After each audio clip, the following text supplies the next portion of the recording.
Sabihin mo, unahin mo na si Angel. Sige na, tigil mo na yan. Pwede Sabihin ba? mo, tama na yan. Tama na yan. Kasi walang tama nangyari sa pamilyang to.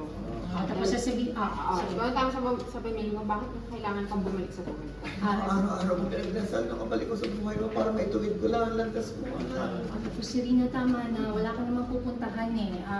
Huwag mo nagdagdagan pa ang mga kasalanan mo. Nagdagdagan pa mga. Sige, yung tama na, wala ka nang mapupuntahan. May mga pulis na sa baba. Serena, tama na, wala ka nang pupuntahan, may mga pulis na sa baba. Yan. Huwag mo nang dagdagan ang mga Huwag mo kasalanan nang mo. dagdagan ang mga kasalanan mo. Tapos, lumalayo ka, lapit ka lolo, kasi tinatry mo na siya na Salita na ako. Oo. Sige na, anak. Yan. Serena, anak, yun lang dito. Kasi padating na si tayo. Ganun. Sige, tapos, para lang, Sige na, anak. Tapos- Ibaba mo na yung baril. Ako, Sige, dito. tuloy ko na yan. Para lang po mapunta lang po siya dito. Sige, habang lumalapit kayo sa'yo, lumatras. Sige na, anak. Ibaba mo na yung baril. Hindi mo na kailangan yan. Serena! Sige na. Ano na, kamasa tayo.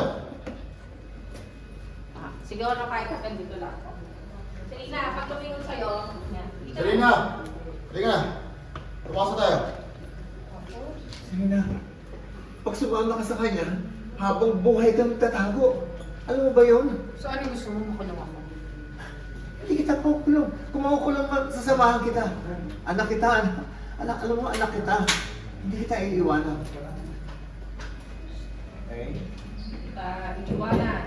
Aksidente yung pagkamatay ng anak mo. Alam mo ba, aksidente na may pagkamatay na anak mo. Alam ko, dapat hindi ko dapat hinayaan yung ganun galit sa amin ng kapatid mo.